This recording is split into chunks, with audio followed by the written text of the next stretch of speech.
El primer tema que vamos a ver ahorita es sobre el proceso KDD o el proceso de descubrimiento de conocimiento. Aquí básicamente vamos a centrarnos en CRISDM, ¿sí? Pero vamos a comentar algunas otras cosas. La primera es que antes, normalmente cuando se hablaba de minería de datos, la gente como que decía, dígame qué quiere, yo tengo los datos, me encierro a hacer eso y le entrego mis conclusiones, ¿cierto? Realmente eso ha cambiado mucho ya desde hace algún tiempo, eh, como la forma de ver el tema, ya no es como yo encerrado, ¿sí?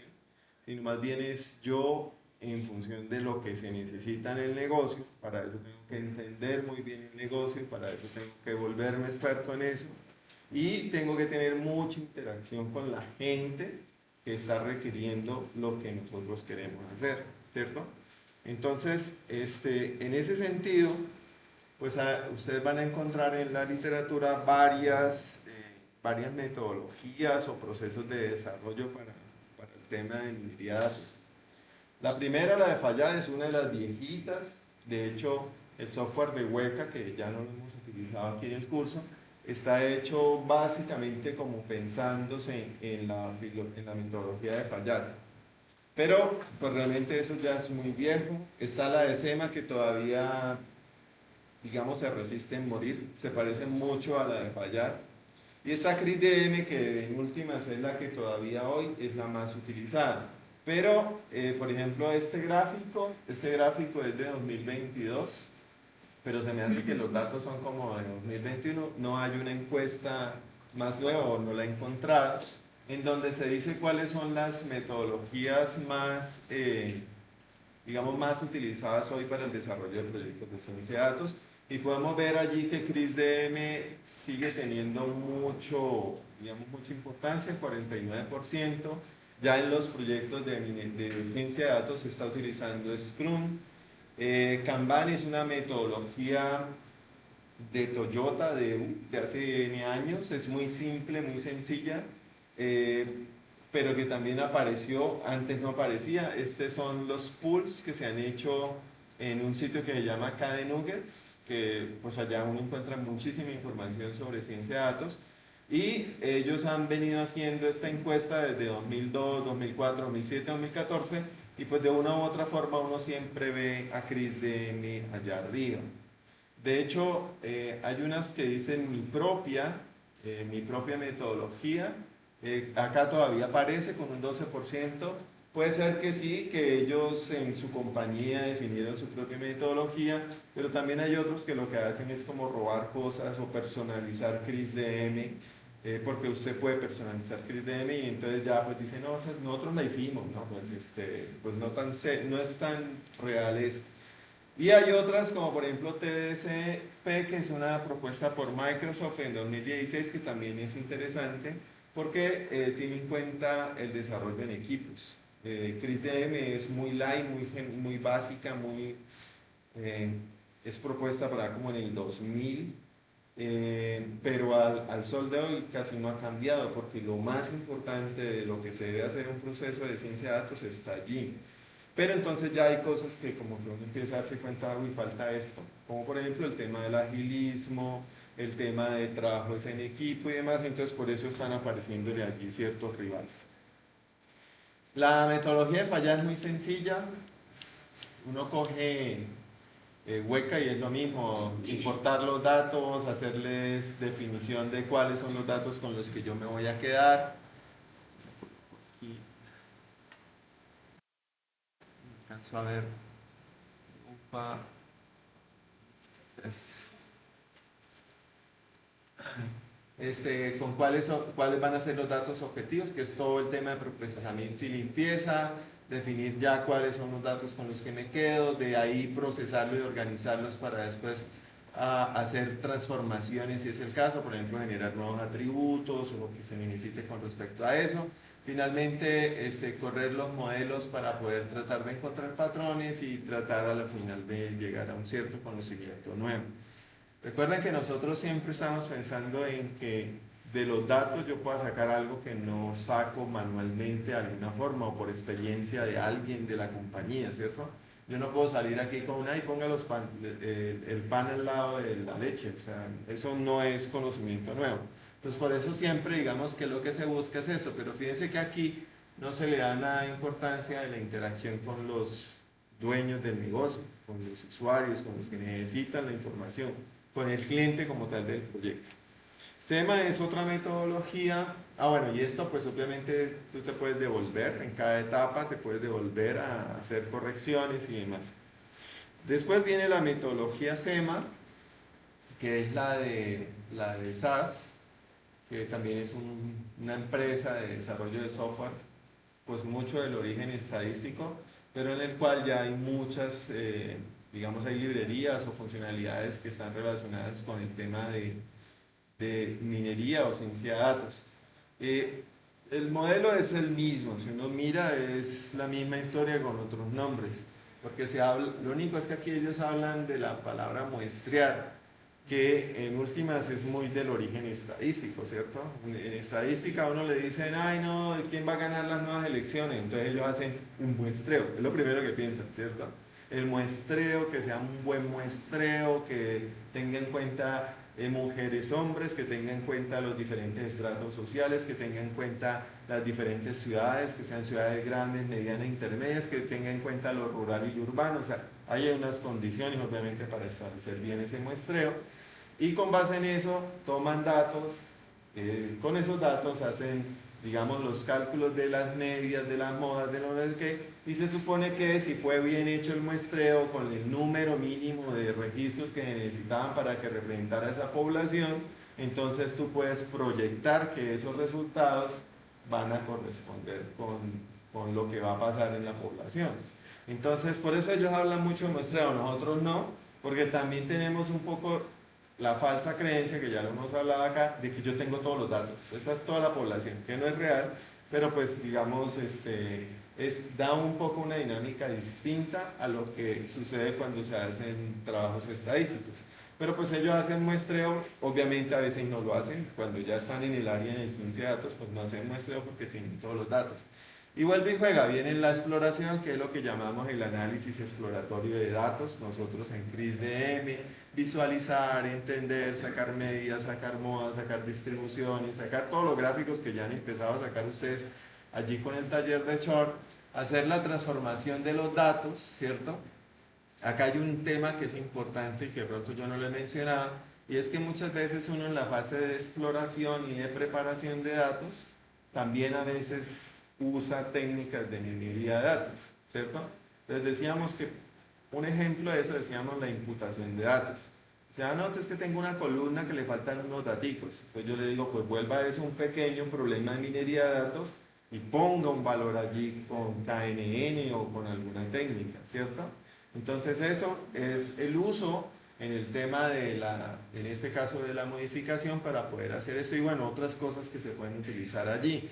Si por ejemplo a ti te dicen, no, es que yo quiero hacer un problema, o sea, tú lo dices, no, lo que él quiere es un problema de clasificación, pero los datos no los tiene clasificados, pues a ti te tocará hacer un proceso de clustering para organizar los datos, después de que los organizas, validarlos con ellos para saber si las etiquetas que tú le pusiste a los datos están bien, y con base en eso ahora sí haces el proceso de clasificación. Entonces, por ejemplo, allí el proceso es, entre comillas, orientado a clasificación, pero los datos no están preparados, entonces te toca hacer un poco eso y por eso aparecen aquí, por ejemplo, agrupación, redes de cojones, o los que llaman los Self Organization Map.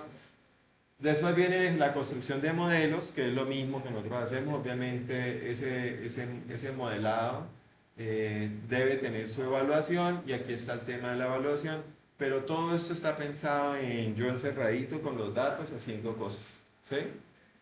Entonces, con base en esto y la experiencia pues obviamente de las compañías se creó este modelo que se llama CRISDM, que básicamente es un modelo que siendo de más o menos del 2000, 99-2000, el proceso ya es iterativo, es decir, no es hacer solo un ciclo y ya salió, no, es un ciclo y de pronto usted se da cuenta de que toca hacer otro ciclo, entonces es iterativo. Entonces tú haces todo, ¿no? Miras el negocio, comprendes el negocio, miras los datos, preparas los datos, haces un modelamiento, evalúas y ahí antes de irte a despliegue dices, no, todavía no podemos ir a despliegue, hagamos otro ciclo, pero en ese momento en donde tú tomas la decisión es porque haces una revisión completa, no solamente de los resultados del modelo, sino haces una revisión completa de todas las fases. Si de pronto no, es que nos faltó en tal fase esto, no sé qué, o sea, es como hacer una revisión. No es como acá en el caso de SEMA, en donde la evaluación es como más el reporte que uno hace de performance de los resultados del modelo, ¿cierto? Y como entender los modelos, no solamente eso, sino es una revisión completa. A ver, sería que sí entendimos bien y entonces sentarse a mirar en comprensión de negocio qué entendimos del negocio y hacer toda esa revisión completa para saber que lo que se va a hacer está bien. Entonces, eso está fuera de lo que se hace aquí. Uy, se me quedó congelado, Carmen. Bueno, entonces la metodología CRISDM, como les digo, es iterativa, ¿cierto? Bueno, se llama Cross Industry Standard Process for Data Mining. Fue desarrollada por un montón de gente, o sea, está la industria, está la universidad, está, bueno, hay muchísima gente allí. Es independiente de herramientas, o sea, no es que lo hayan hecho para una herramienta específica. Como había tanta gente metida, pues obviamente era poner ahí a cuadrar 200 monos por una foto. Entonces, es independiente de la herramienta, es independiente de la industria, por lo mismo había demasiada gente metida, entonces todos buscaron algo que les sirviera a todos, que fuera transversal. Y es un modelo básicamente jerárquico, ¿sí? Entonces, hay unas fases que son las principales, las que nosotros vemos normalmente en el gráfico, hay unas tareas genéricas, hay unas tareas específicas, y esas tareas específicas son las que yo instancio para mi proceso, es decir, yo en mi empresa digo voy a usar CRISDM y yo empiezo a coger de estas tareas específicas y digo, esta la voy a usar, esta no la voy a usar, esta sí la voy a usar. En general, uno tiene que sacar algunas que uno diga, "Ah, es que realmente no voy a hacerla, pero realmente yo no he visto que ninguna sobre, pero habrá algún momento en que sí. Y esas tareas específicas que usted define que va a hacer, pues obviamente en cada iteración sí puede que no se hagan todas, porque pues tú al principio lo hiciste completo, pero ya después dice, yo ya no le veo más al análisis exploratorio de datos. O sea, yo en el siguiente iteración, pues no voy a hacer nada, es que no veo nada nuevo, pues porque lo hice muy bien en el primer ciclo, entonces en el siguiente ciclo, pues ya no tengo que volver a hacer eso. Entonces me salto cosas, pero en general uno sí tiene casi todas las tareas. Bueno, entonces les decía otra cosa. Eh, Normalmente, bueno, de esto básicamente hay como dos formas de utilizar el CRISDM. La pura y dura, es decir, yo cojo CRISDM y lo sigo, ¿sí? Entonces lo sigo, entonces digo, ah, mira, aquí me dice que hay que hacer la definición del problema, hay que hacer un presupuesto, hay que hacer una bibliografía de cosas del negocio, o sea, lo cojo así paso a paso y lo hago tal cual, ¿cierto? Otra cosa es que la empresa diga no, no nos vamos a poner a hacer eso, agarrémoslo y definamos de todo eso que es, vamos a meterle un poquito de agilismo, entonces no hagamos tanta documentación, entonces todo lo del reporte y todo eso, bajémosle a, digamos, solamente lo que es estrictamente necesario, es decir, tú lo personalizas a tu compañía, ¿sí? Entonces la personalización es una de las tareas que normalmente se hace, pero se hace cuando ya se tiene experiencia, ¿sí? Si la empresa se está metiendo, pues si se está metiendo, coja el CRISDM y haga todo, y después ya defina con experiencia qué sobra, ¿cierto? ¿Qué termina sucediendo? Pues que las compañías ya hacen como su modelo de proceso para todos sus proyectos de ciencia de datos, pero normalmente las compañías trabajan en una industria. Ah, no, es que yo trabajo para industria petrolera. Pues ese es mi proceso. Pues para allí tal vez esa personalización que le hice no va a servir si lo llevo para salud, ¿sí? Allá en salud van a decir, no, aquí faltan como otras cositas, ¿no? Entonces son escenarios diferentes. Entonces normalmente yo hago la personalización para un proyecto puntual o lo hago ya pensando en que voy a hacer una empresa que va a trabajar en una industria y ese proceso lo sigo utilizando en todos lados. Entonces eso es el tema de la personalización. Después ya no digo que es CRIDM sino es la mía. ¿De acuerdo? En general sucede mucho eso. Bueno, estas son las fases que están normalmente establecidas en el documento de 99 de 2000, que son la comprensión del negocio, el análisis de datos, preparación de datos, modelamiento, evaluación y despliegue. Decíamos desde el principio cuando les mostré esta gráfica que las flechitas tienen un sentido, ¿cierto? Es decir, yo estoy hablando, cuando yo hago comprensión del negocio, si yo soy una empresa que va a prestarle un servicio de minería de datos a otra compañía, cuando yo hablo con ella, yo tengo que hablar con ella para entender qué proyecto voy a hacer, es decir, sacarle de la mente a él cuál es realmente el proceso que él quiere mejorar y yo eso convertirlo en una tarea de clasificación, de regresión, de clustering, de análisis de series temporales, bueno, alguno de esos, ¿cierto? Entonces, pero yo voy a hacer eso y en la medida que hago eso yo tengo que conocer los datos, ¿sí? O sea, si no conozco los datos, pues yo firmo un contrato y después arranco y ellos no tienen los datos y me metí en un problema porque ya firmé el contrato, ¿cierto? Entonces, un poco el tema allí es que en análisis de datos y la comprensión van en paralelo. O sea, usted está ahí, pues mirando que realmente va a poder hacer el proyecto, ¿cierto? Muchas veces en eso, ¿qué sucede? Que usted se da cuenta que no, o sea, el cliente no está lo suficientemente maduro para poder hacer el proyecto que él quiere, ¿cierto?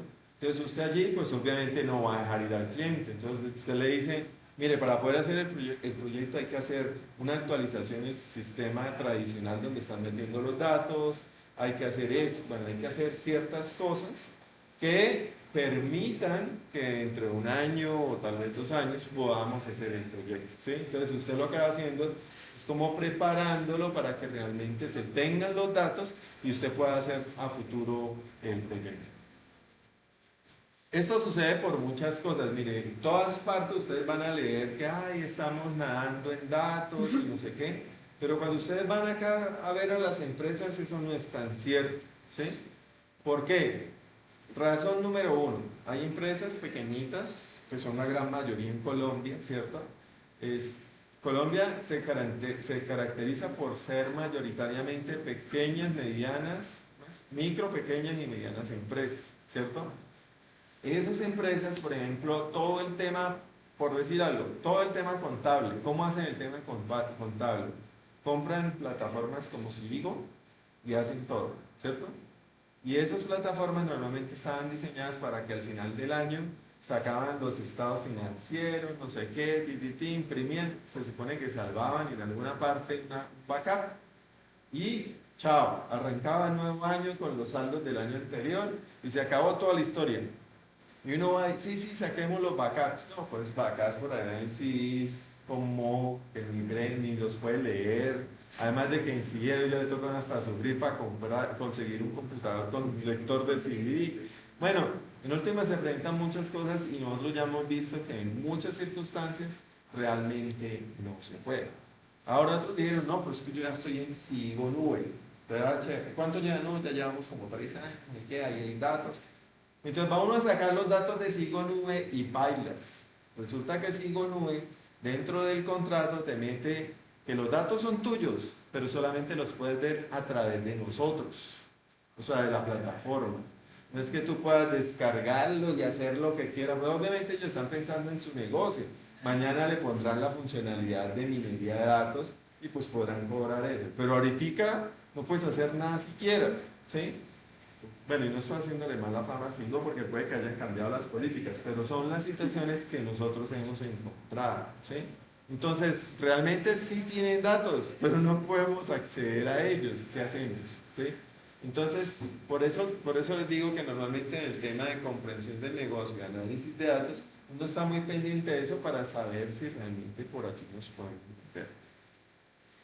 Ahora, si ya son, digamos, no clientes, sino son trabajos, por ejemplo, de investigación, uno pues puede darse la pela de empezarse a soñar, a hablar con un cliente y decir, después nos buscamos los datos, pero pues es una cosa que uno puede negociar, ¿cierto? O sea, allí hay mucho riesgo en el sentido de que si no tengo datos, que es, si ustedes se dan cuenta, es el centro de todo. Si no tengo datos, pues no voy a hacer a la final nada, ¿cierto? O tendré que construirlos dentro del proceso, cosa que es demorado. Bueno, en esta parte de comprensión del negocio, normalmente estas son como las tareas genéricas, las que están en negro, y las tareas específicas, las que se hacen en cada uno de ellos. Al final, por ejemplo, en el tema de comprensión del negocio, lo que uno quiere tener es un plan de proyecto, ¿sí? Eso es lo que uno quiere tener, ¿de acuerdo? ¿Qué es un plan de proyecto? ¿Ustedes qué acuerdan cuando hacen un anteproyecto acá? Pues saber qué es digamos, la terminología o lo que la gente que está en el área en que usted va a trabajar, pues habla, ¿cierto? Ah, no, que si usted va a hacer una cosa aquí académica de deserción, usted tiene que saber, acá para la universidad, que es el programa, ¿cómo es que se llama? Permanecer, iba a decir renacer. Bueno, me quedé pensando, ese no es. El programa Permanecer, cuáles son los objetivos del programa, a qué se ha enfrentado. O sea, tiene uno que conocer el contexto del negocio, porque usted no va a ponerse a hacer mejor dicho, es algo así como que un ingeniero de sistemas lo contratan para hacer una nómina, no sabe contabilidad y quiere hacerla. No, o sea, tiene que saber. Entonces aquí pasa exactamente lo mismo. Entonces, primero eso. Segundo, usted tiene que saber pues cuánta plata le va a meter al tema, ¿cierto? Y en ese cuánta plata le va a meter al tema, al proyecto, pues usted tiene que esperar, identificar cuál es la relación costo-beneficio, ¿cierto? Normalmente cuando uno va a hacer un software para una compañía, cualquier software, llamémonos software de aquí de gestión académica, ¿cierto? Entonces a uno le dicen, no, ¿cuánto vale? No sé qué. Hoy normalmente lo que sucede es que es tan evidente que se necesita que usted termine escogiendo las funcionalidades que le dan los proveedores, en cuánto tiempo se lo desarrollan y quién se lo hace más baratito, ¿cierto? Pero en últimas, cuando son cosas muy específicas, lo que es este desarrollo a la medida, pues la historia ya no es así, ¿cierto? Porque es un desarrollo a la medida que tal vez el proveedor de software se lo va a hacer a usted y ya no lo va a poder vender en otra parte porque es que era una vaina solo para usted, ¿cierto? Eso es lo que sucede un poco al principio con los proyectos de minería. Normalmente usted está pensando en el proyecto con este señor y pues tal vez no está viendo que existen otros clientes a los que le va a poder vender al futuro. Entonces usted lo que hace, lo que termina haciendo es un software a la medida o en este caso un proyecto a la medida, ¿cierto? Ahora, si usted tenía visión de negocios, usted dice, bueno, lo hacemos a la medida, pero después yo lo puedo vender. Entonces el man le va a decir, no, no, pero ¿cómo así? O sea, ¿y yo qué? O sea, le va a pagar para que usted después lo venda. Y entonces ahí empezará un poco el tema de la negociación, ¿no? Pues entonces hacémoslo así, pero cuando yo lo venda le doy una parte de las utilidades, ese tipo de cosas para poder crecer. Entonces todas esas cosas uno tiene que definirlas desde acá, ¿cierto? Porque si no, usted hizo un contrato y el man le dijo, todo lo que haga es mío. Ya, usted perdió el año. O sea, muy bonito, chévere, pero vaya y trabaje otra cosa en otra parte. Porque si le metieron inclusive una cláusula dentro del contrato de tipo de todo lo que salga de aquí es mío, usted no va a poder usar para nada. Y pues hay manes que son muy agresivos en la negociación y le pueden decir a usted, y usted no puede hacer en 5 años un proyecto en esta misma área, pues, bye. Y es verdad, o sea, o sea, si yo soy, por ejemplo, una financiera y en la financiera yo lo estoy contratando a Fabián para que me haga una cosa de ciencia de datos para poder definir bien cómo segmentar mis clientes y poderle hacer, no sé, ofertas y tal. Y esa vaina es la berraquera. Y al final Fabián va y se lo vende a otra financiera, pues la ventaja competitiva que yo tenía la perdí. Entonces, pues obviamente pónganse del otro lado. Entonces, el otro lado va a tratar de arreglarlos en un contrato bien leonino para que usted quede maniatado en el sentido que vaya a llevar ese conocimiento que se hizo allí, pues para otras empresas, ¿cierto? De la compañía. Entonces, pues todo eso, en últimas, todo eso tiene que quedar claro en la primera parte, porque al final, lo que en general sale de esto, y ustedes tienen que verlo así, es un contrato. ¿sí? Entonces yo voy a quedar con un contrato de estos. Si yo le dije, no, yo lo quiero hacer por amor, se le va a cobrar todo lo que quiera, pero yo no voy a volver a hacer uno de estos, pues es su responsabilidad, ¿cierto? Entonces, aquí están varias de las cosas que se deben hacer. Pues cuál es el contexto del negocio, cuáles son los objetivos del negocio.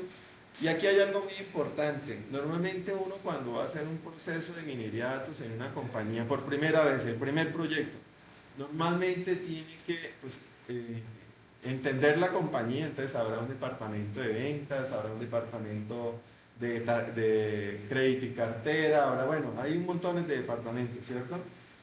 Eh, Puede que no estén organizados por departamento, entonces tendrán procesos de negocio. Ah, no, que el proceso de marketing de nuevos clientes, el proceso de, bueno, cada uno, y habrá gente metida en eso. En últimas, si uno mira, por ejemplo, la universidad, pues la universidad tiene todo el tema académico, el financiero, no sé qué cosa. ¿Cuál es el primer proyecto que debe hacerse para una empresa? Normalmente el primer proyecto que debe hacerse para una empresa es el que está más relacionado con el corazón del negocio de la empresa, el core business. ¿Por qué? Porque normalmente en ese core business es donde existe mayor probabilidad de que tengan datos y existe mayor probabilidad de que tengan problemas muy serios que quieran resolver con soluciones automáticas e inteligentes. Mientras que en las cosas laterales, tal vez ni tienen los datos, ¿cierto? No sé, por ejemplo, quisiéramos hacer algo de información del rendimiento de los deportistas de las selecciones. Yo casi que les aseguro que apurados saben quiénes son los que tienen en cada selección. Pero datos de clínicos, datos de eso no tienen nada. Acá en la universidad, porque obviamente no es el core business de la universidad, ¿cierto? Sí, pues los que conocemos ya sabemos, por ejemplo, cómo sucede y todo lo que sucede con Cinca, que es del core business, pues obviamente lo que está más hacia el lado está mucho menos desarrollado, ¿cierto? Hay excepciones como todo en la vida, pero en general eso es lo que sucede. Entonces, por ejemplo, cuando uno está hablando de los objetivos del negocio es entender todo eso y darse cuenta de dónde debe ser el primer proyecto. Y pues obviamente el primer proyecto tiene más posibilidades donde hay más datos y donde esos datos pueden estar más curados, están más, digamos, limpios, ¿sí? Entonces, pues eso solamente pasa en el core business. Entonces, en un banco, pues obviamente en los préstamos, en todas esas áreas específicas en donde ellos van. No de pronto en el área de recursos humanos para saber sus empleados. Tal vez allí los bancos, digamos, han tenido una historia un poco más de cuidado en eso, pero pues no va a haber tanta información y tan curada como la que se encuentra propiamente en el core business. Definir los criterios de éxito del negocio. Tú puedes ir a dos empresas financieras y las dos empresas financieras tienen criterios de éxito diferentes. Prestan los mismos servicios, prestan plata, prestan no sé qué, libranzas, bueno, todo lo que sea.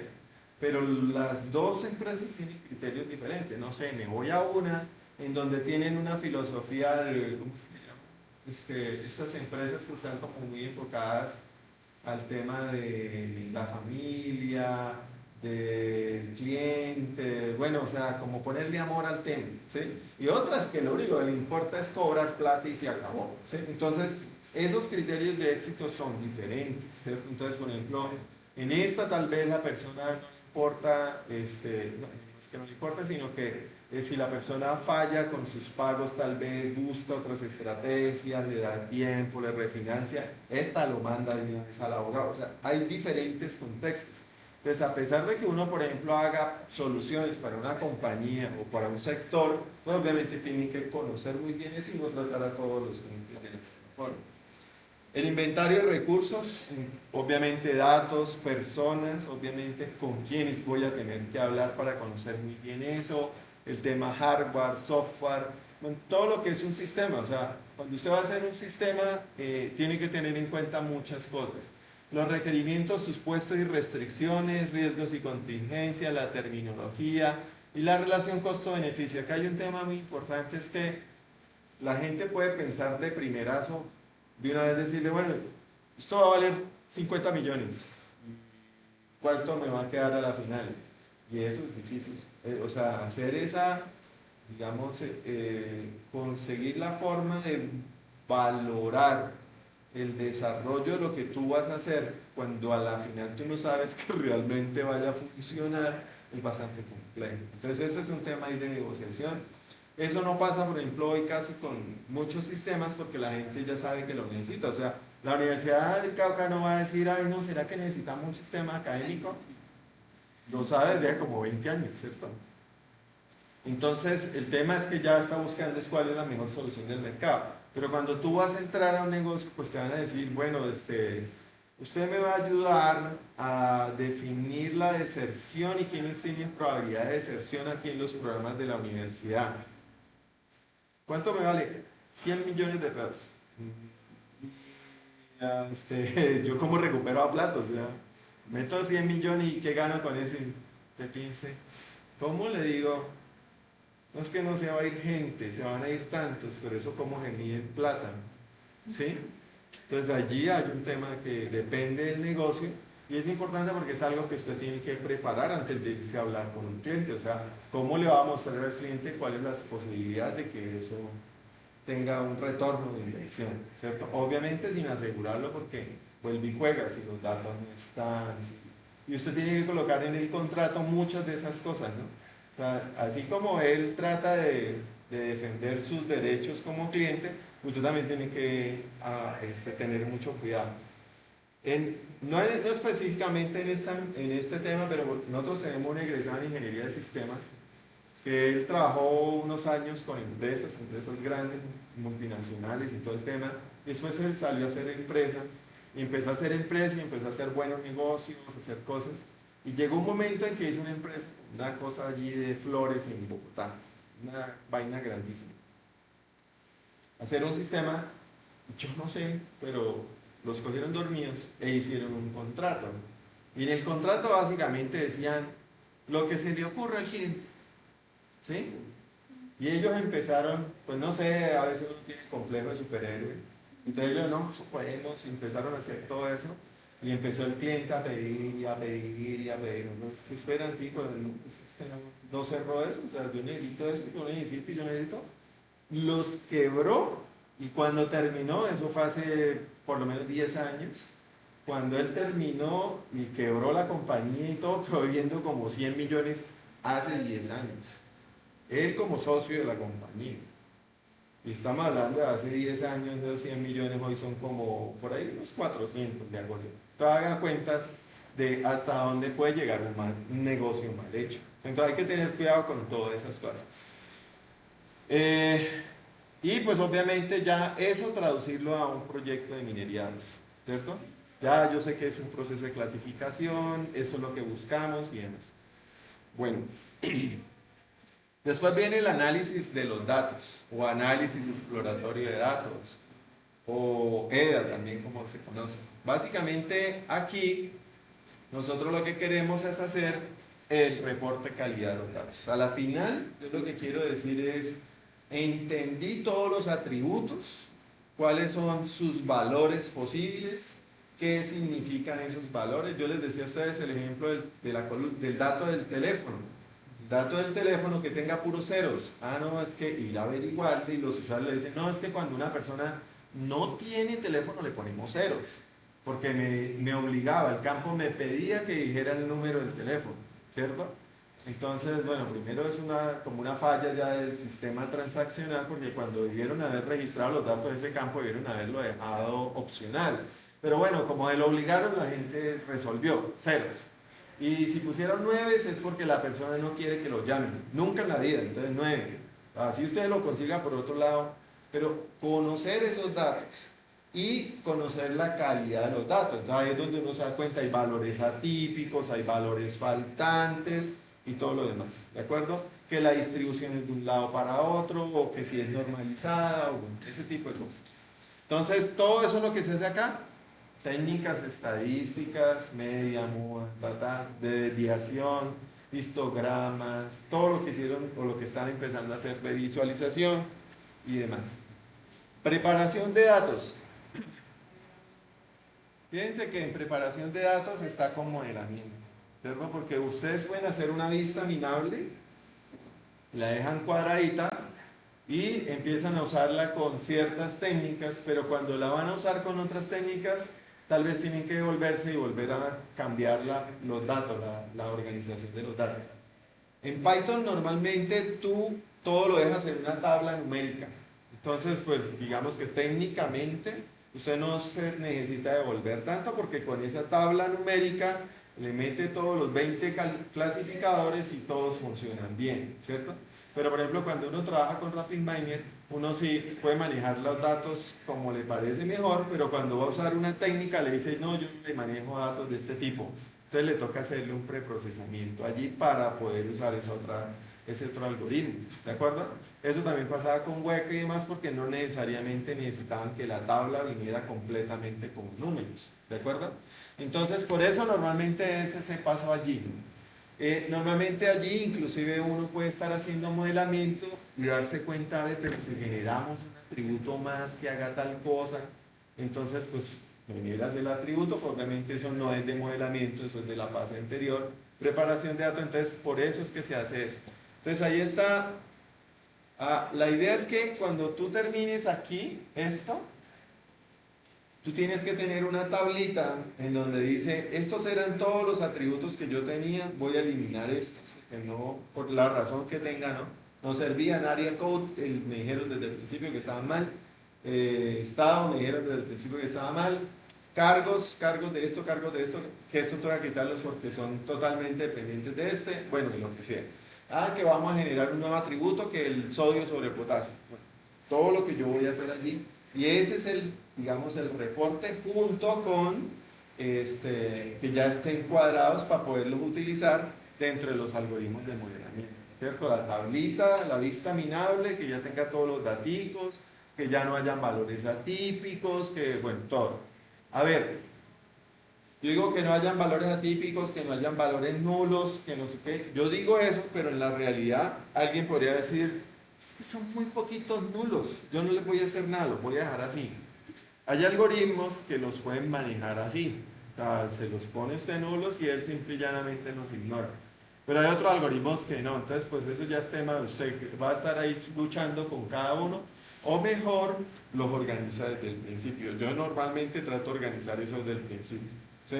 Y no ponerme a luchar con cada algoritmo. ¿Ya? Eso es difícil de decir, pero en general 5% ya es, o sea, hasta el 5%. Yo digo de ahí para arriba ya es complicado porque realmente te vas a tener que inventar mucha información. ¿Sí? Entonces, por ejemplo, esos datos faltantes, un 5%, inclusive si los puedes conseguir es lo mejor. ¿Sí? Si los puedes derivar de alguna fuente externa o algo así. Recordemos que nosotros no solamente tenemos los datos que tiene la compañía, no hay cosas que se pueden conseguir, ¿sí? Entonces esto normalmente por ejemplo, no sé, no tengo la edad y me parece que es importante, pues no sé, mire a ver si con la registraduría puede conseguir para sacar las fechas de nacimiento, ¿sí? O sea, que hayan otras fuentes externas que le puedan dar esa información. Uno no cree, pero por ejemplo, Datacrédito es una fuente, mejor dicho, ellos venden hasta el alma de datos, ¿no? O sea, todos los datos usted puede pedirlos allí, pues, obviamente con algunos convenios de que usted no va a usarlos para otras cosas que no sean. Pero ellos, ¿alguien ha usado los identificadores de Datacrédito? O bueno, los identificadores que utilizan en el sistema financiero, ¿no? Uno entra y le hace unas preguntas, ¿qué días justo, qué días no sé? No pasé, o sea, yo no soy yo no sé que soy yo porque no pasé la identificación. 5 preguntas y me decía, se equivocó. Y yo, pero ¿dónde? No veo dónde me equivoqué. Y son preguntas que recientemente son un poco más cercanas en tiempo, porque antes me harían preguntas de hace 30 años, o sea, cuando yo vivía en Bucaramanga. ¿Cuál de estos teléfonos usted ha tenido? Y yo, uy, sí, ese es mi teléfono de Bucaramanga. ¿Sí? Ahorita salen más recientes, pero a pesar de eso, ellos saben mucho de las personas. Entonces, de una u otra forma, eso puede ser una fuente de información para complementar lo que uno tiene y así pues habrán otras fuentes de información. Entonces, al final, el resultado hasta aquí es cómo queda la vista minable en los datos y adicionalmente que tú tengas claro cada una de las columnas, por qué quedan, por qué se van, qué se modifica, qué se incluye y el formato que les quedó a cada una de ellas. ¿De acuerdo? Bueno, después viene el modelamiento. Pues el modelamiento, ¿qué es? Lo que normalmente hacemos, todo el tema de usar las técnicas, ¿cierto? Nunca quedarnos con una sola, usar varias técnicas, mínimo, pues de diferente tipo, es decir, una regresión, si aplica regresión logística o regresión lineal, por lo menos una bayesiana, así sea solo la Navier-Bayes, por lo menos un árbol de decisión sencillo, por lo menos un ensamble que pueda ser un random forest, un XYBox, por lo menos un super vector machine, por lo menos una red neuronal sencilla, un multilayer perceptron y demás. O sea, tratar de tener variedad de clasificadores, ¿sí? Entonces, eso es importante porque la idea es como tener como la perspectiva de diferentes personas, llamémoslo así. O matemático, ingeniero, no sé qué. O sea, cada uno por separado como dándole algo para ver y que usted pueda analizar qué está pasando allí, ¿sí? Obviamente tienes que definir cómo vas a hacer la evaluación, ¿cierto? Si puedes hacer uso de validación cruzada o si te toca repartir una validación cruzada pero solo con 3 folders porque hay muchos datos o si definitivamente te toca hacer validación por entrenamiento y prueba. ¿Cuáles van a ser las métricas que vas a utilizar para calificar tu modelo fundamental? Es decir, no, accuracy, y cuando te vas a ver los datos están desbalanceados, pues ya la barraste, porque accuracy no sirve para datos desbalanceados. Entonces, no, entonces mejor el área bajo la curva, bueno, ya mejoró. No, que la medida G, bueno, también está bien. Entonces, eso es importante. Lo que me importa es el costo, pues el costo. ¿Y cómo va a definir los costos? O sea, todo el diseño de las pruebas. Y pues obviamente hacer las comparaciones, correr, mirar cuál es el mejor, mirar si hay restricciones, por ejemplo, de que el modelo tiene que ser interpretable de forma natural, pues tú puedes correr todos los modelos, pero a la final se te cierran las opciones, tal vez a regresión logística, tal vez a Navier-Bayes, tal vez a un árbol de decisión. Verán que tú no tienes restricciones de interpretabilidad, pues cualquiera. ¿Sí? Y sí. Para asegurar, cuando uno recibe, ¿cierto?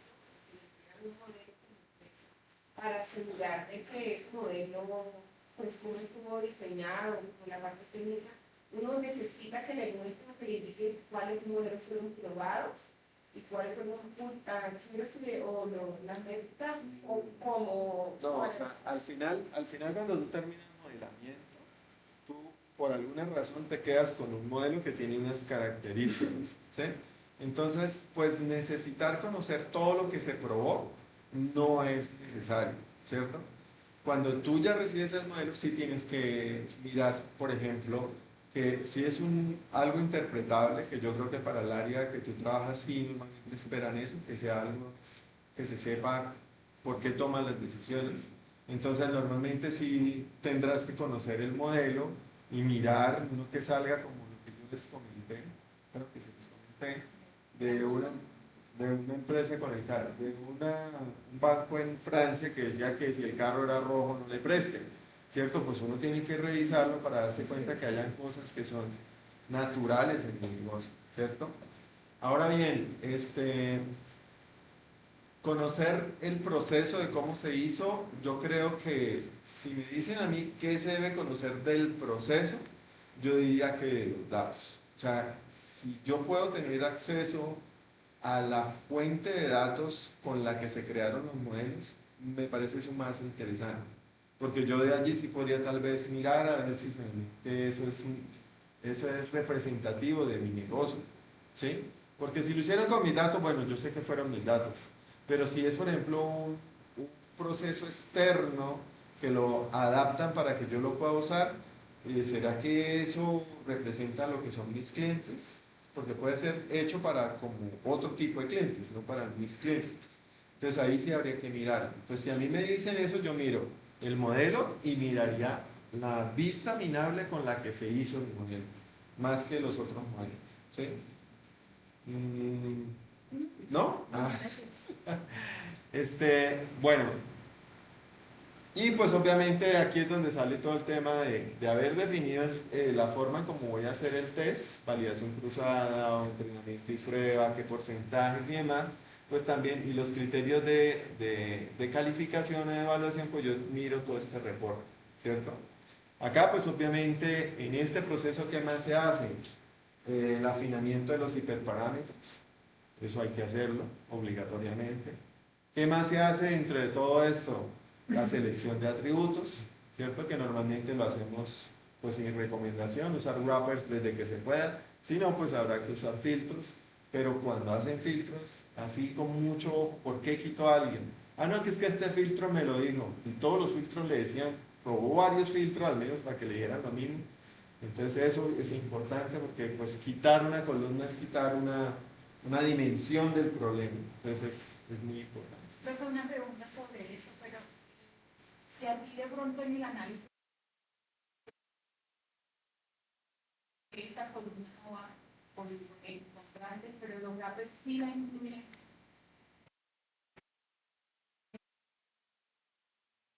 Le creo Exacto.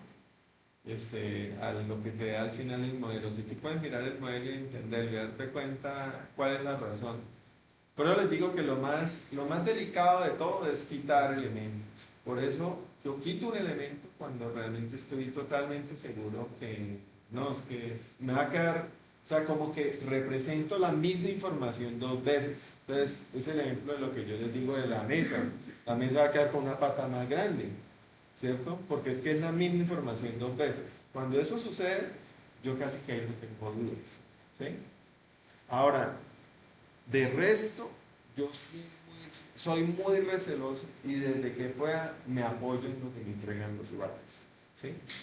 Y por eso también, por ejemplo, cuando uno mira una columna que no tiene nada de relación con, o sea, aparece allá entre los filtros como la última, la más mala, eso no, cero, aporta cero, ¿sí? Pues algunos dicen, no, pues cero, quítela. No, yo no la quito. ¿Sí? Desde que yo pueda probar el wrapper, no la quito. ¿Por qué? Porque muchas veces esa con otras dos columnas son la clave de todo. ¿Sí?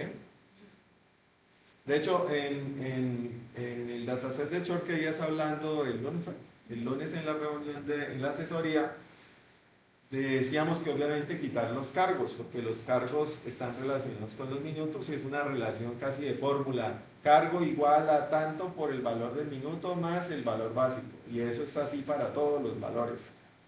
Pero caíamos en cuenta de que obviamente quitar el cargo individualmente tiene sentido. Pero perder la información de lo que la gente paga pues es malo, porque uno por encima de todo, uno mira la factura, uy, cómo está cara la energía, ¿cierto? Entonces, si uno mira eso, pues perder ese valor no es bien. Entonces, ¿qué pensamos? Pues generemos un atributo que sea el total de la factura, que sume los cuatro valores.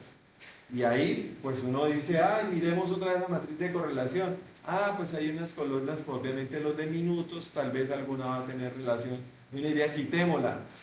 Hay que pensarlo bien, ¿sí? Hay que pensarlo bien, ¿sí? Porque son representaciones diferentes. No es la misma información, no es la misma información dos veces, con dos transformaciones. Ahí ya tienen sentidos diferentes. Entonces, hay que darle espacio allí a eso. ¿Sí? Pero, profe, entonces, ¿le hago caso a los gafas o sigo también? No, yo en general trato de esa decisión de eliminar desde que yo te Profe, es que los rappers, sí. ellos te dicen, mira, quédate con esta y esa y esa. Sí. Pero de esa, no, hablo de las con las que se quedan. Sí.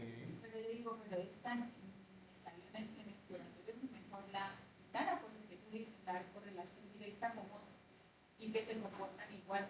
¿Sí? Entonces, ¿qué hago? No, no, yo ahí sí, en general sí. Porque es que tendrías que tener, como dice, en tu mente la forma de encontrar cómo esas dos variables están interactuando más allá de lo que inicialmente uno puede ver. que eso es lo que encuentran los wrappers, ¿sí? Yo les hablaba a ustedes en alguna clase sobre lo que eran los arreglos de cobertura, ¿cierto? ¿No?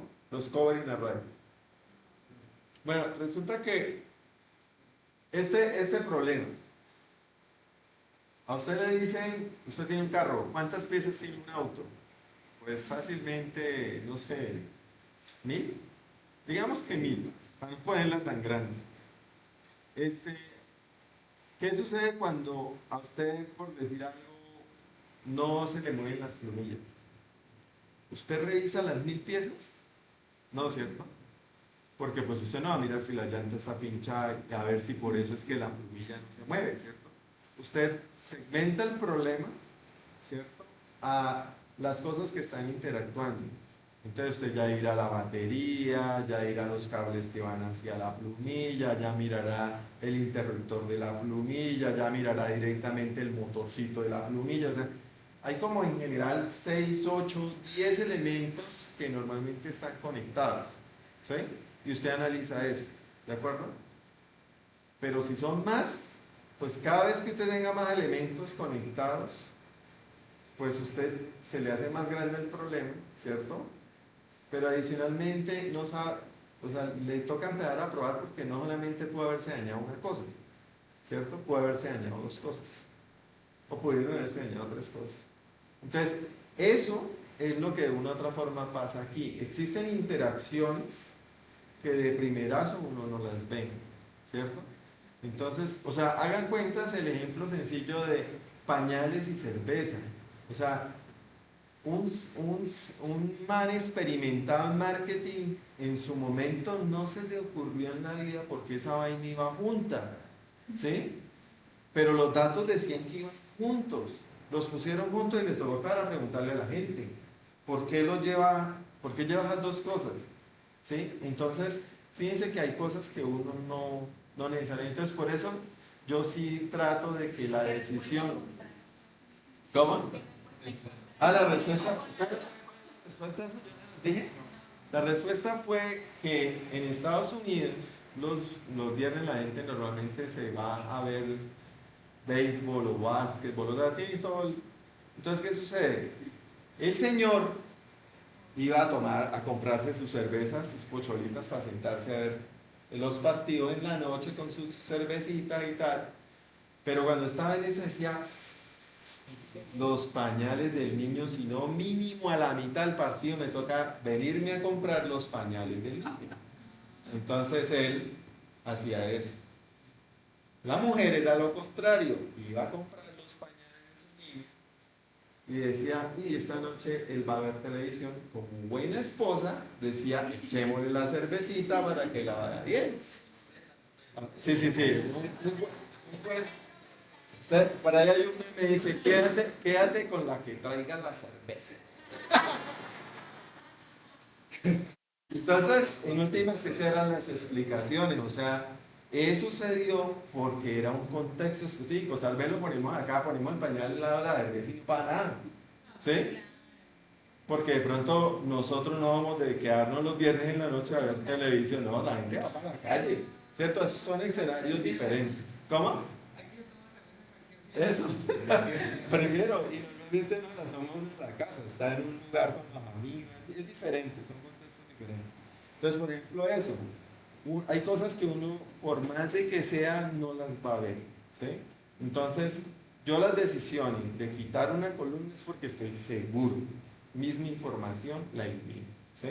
Y si no, alguien, inclusive me dicen, pero no, pero es que usted en la vida real no va a poder hacer eso. Y digo, ahí yo me acudo al tema de los muestreos. Ah, no, es que tengo 100 millones de registros. Pues yo no me voy a poner a hacer un wrapper con 100 millones de registros.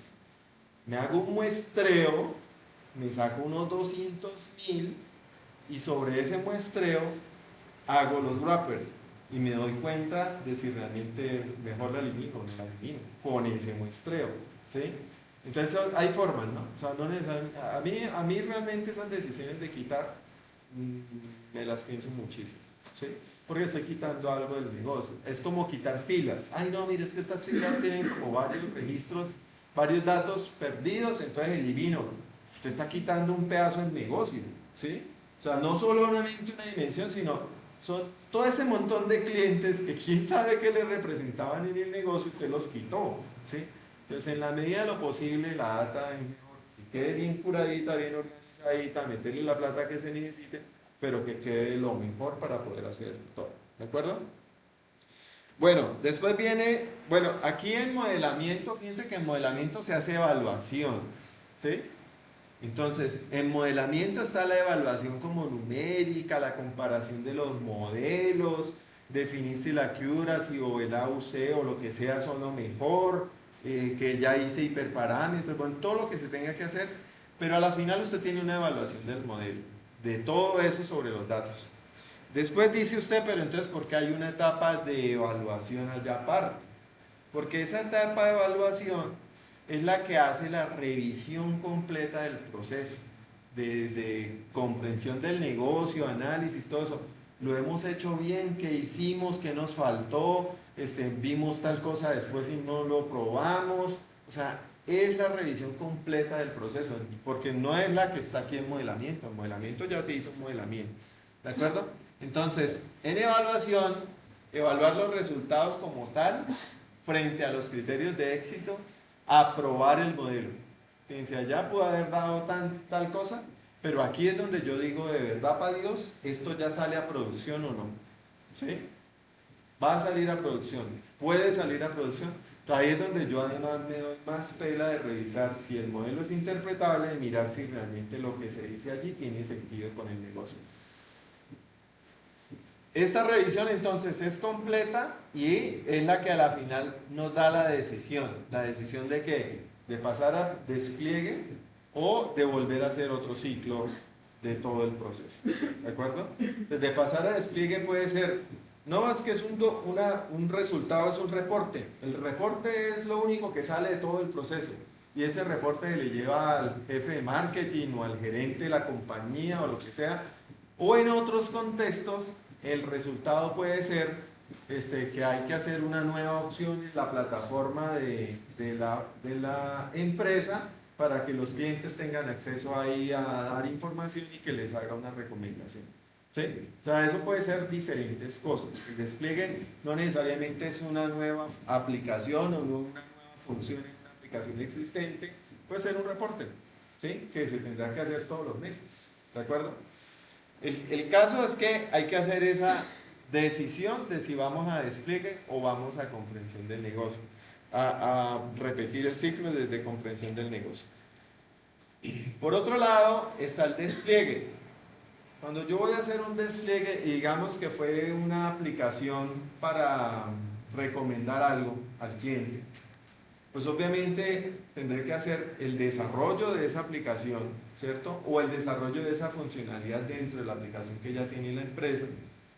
Desarrollarla, pues allá que habrá que utilizar, no sé, Scrum o XP, la metodología concreta de desarrollo de la solución, que lea el modelo, que lo monte, que pida los datos, que le explique al usuario por qué no le van a prestar un crédito, o que le diga cuál es la mejor película y que se las ordene por la que más es cercana a sus... ¿Sí? Ustedes no han visto en Netflix te sale, ¿por qué has visto estas y estas? Te recomendamos estas. ¿Cierto? Entonces, ahí me están explicando cómo tomaron esa decisión. ¿Sí? Pues es su forma de hacerlo, ¿cierto? Entonces, en últimas, ya miraré yo con los usuarios si esa explicación es suficiente, ¿sí? O sea, ves que yo veo diferentes temas y solamente me saca de uno, ya eso es un problema que hay que tener en cuenta, ¿cierto? Entonces, el tema de cómo le entrego la información a los usuarios y adicionalmente allí hay que definir cuándo voy a actualizar el modelo, porque el modelo no es para toda la vida, ¿sí? Entonces, eso significa o que usted a priori tiene ya unas reglas definidas para que cada semana se actualice, o que tiene definidas algunas métricas que va a ir capturando del uso del modelo y va a decir, bueno, ya este modelo está viejito, toca volver a hacer todo el proceso para actualizar el modelo, ¿sí?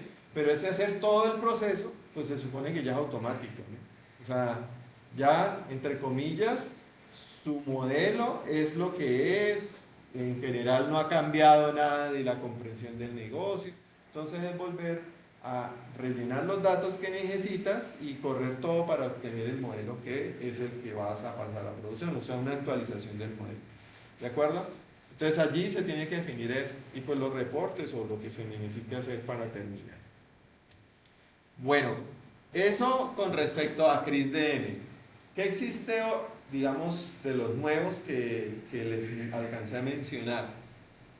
Primero en CRISDM ahí están haciendo algunas modificaciones, pues por lo menos teóricamente no ha salido una versión oficial como tal, que tienen en cuenta, por ejemplo, acá el tema de monitoreo, porque parece que la gente no ha entendido que el despliegue implica monitoreo, ¿sí? Entonces le están diciendo, no, usted tiene que estar haciendo monitoreo, ¿sí? Y lo separaron como una etapa adicional acá. Hay otras versiones, así como esta, que incluyen aquí algo que dice explicabilidad, es decir, una fase concreta que esté relacionada con la explicabilidad. Es decir, bueno, ¿y usted cómo le explica al cliente cómo tomó la decisión? ¿Sí? O cómo le explica al gerente de que tiene que hacer esto, por qué razón. ¿Sí? Entonces, están incluyéndole ciertas cosas al modelo de CRISDM para tener en cuenta otros aspectos que son importantes, monitoreo y explicabilidad. Ahora, el de Kanban, que como les digo, básicamente es una propuesta de Toyota, pues es de los 40, es supremamente vieja, que básicamente lo que ellos buscan es tener un flujo de trabajo y en ese flujo de trabajo reducir como que lo que se está haciendo en curso. O sea, concentrémonos en pocas tareas, pero hagámoslas bien. Pues Toyota hace carros, pues, entonces trataron de sacar, pues un carro tiene un montón de cosas que se deben hacer, pues cuando tú lo metes en una línea de producción, en general en cada paso estás haciendo cosas muy puntuales, ¿cierto? Entonces, de una u otra forma lo que buscan es eso, o sea, no tener muchísimas tareas al tiempo. De hecho, si ustedes se dan cuenta, cuando uno es menos productivo individualmente, cuando uno tiene muchas cosas que hacer, uno no sabe por dónde arrancar, cuando arranca no va ni en la mitad, cuando ya lo interrumpen por la otra cosa, entonces uno termina siendo muy productivo. ¿Cuándo es productivo? Cuando uno dice, ya, no más, voy a poner esta prioridad, voy a hacer esto, y lo hace, usted terminó, y hace lo otro, uno tras de otro. Entonces, de una u otra forma, ellos lo que buscan es eso, o sea, tratar de priorizar que usted haga el menor número, bueno, que el grupo de personas haga el menor número de tareas, pero que las pueda hacer bien, ¿de acuerdo? Está esta otra que es el de TDSP, que básicamente es un proceso de ciencia de datos por equipos, que ya empieza a incluir el tema de que, pues obviamente los proyectos de ciencia de datos tampoco los hace uno solo, ¿cierto? Entonces allí pues simplifican un poco el tema, aquí hablan del tema de entendimiento del negocio, que eso ya lo teníamos, ¿cierto? El tema de lo que llamábamos exploración y preparación de datos, ellos dijeron que lo llamaban adquisición de datos y entendimiento de datos, entonces como que juntaron ahí esas dos cosas y de una vez como que a la fuerza metieron preprocesamiento. Está el tema de modelamiento y está el tema de despliegue. Y en el tema de despliegue tienen el tema de la aceptación del cliente. ¿Sí? Que eso tal vez en CRISDM uno no lo ve tan claro, pero cuando uno hace despliegue uno debería mirar eso. ¿Sí? O sea, es uno de los temas. O sea, el cliente sí realmente recibió lo que tenía que recibir, pero pues ellos aquí lo hacen mucho más evidente. Pero realmente no es que haya una cosa así tan diferente, pero sí tienen mucho el tema del manejo de los equipos, el tema de los roles y demás. Eso habrá que, pues quien quiera trabajar en esa metodología tendrá que entrar en detalles en ello. Por aquí entonces terminaría el tema de CRISDM. ¿Alguna pregunta? ¿No? ¿Todo bien? Bueno, importante, para el proyecto final, hagan cuentas de que ustedes para cada una de esas etapas van a poner una y a lo sumo 2 diapositivas. ¿Sí? Entonces van a decir, ustedes no van a entregar, a mí no me van a entregar un reporte del proyecto de clase. No, ustedes lo que van a hacer es las 12, 15 diapositivas y en esas 12, 15 diapositivas van a colocar Comprensión del negocio. Mi problema es este, mis datos fueron así, no sé qué, ¿cierto? O sea, los datos originales. Lo que queremos hacer es clasificación de tal cosa. Listo. Siguiente etapa. Análisis exploratorio de datos. Pues a todos los datos se les hizo la media, la moda, no sé qué. Encontramos y resaltar lo más extraño, especial que encontraron. Porque ponerme a mostrarme ahí las 50 medias de los 50 atributos, pues no tiene sentido. ¿De acuerdo? Entonces, ¿qué hicieron? Y resaltar algún aspecto, uno o dos aspectos que sean los importantes. Después, preparación de datos. No, en preparación de datos hicimos lo típico, no sé qué, formateamos, dejamos todo numérico, pero ¿qué pasa? Creamos este nuevo atributo o lo que sea. Algo también que sea destacable en la tarea. Y así, modelamiento, la descripción de la tarea y el resultado más importante. ¿De acuerdo?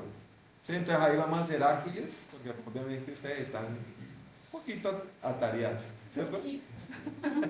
Entonces, esa es la idea, ¿no? O sea, miren esto, pero véanlo desde la perspectiva ágil. No van a entregar informes, sino que su informe va a ser la PPT que van a mostrar ya con los resultados directamente y qué es lo que van a presentar aquí. ¿De acuerdo? Bueno,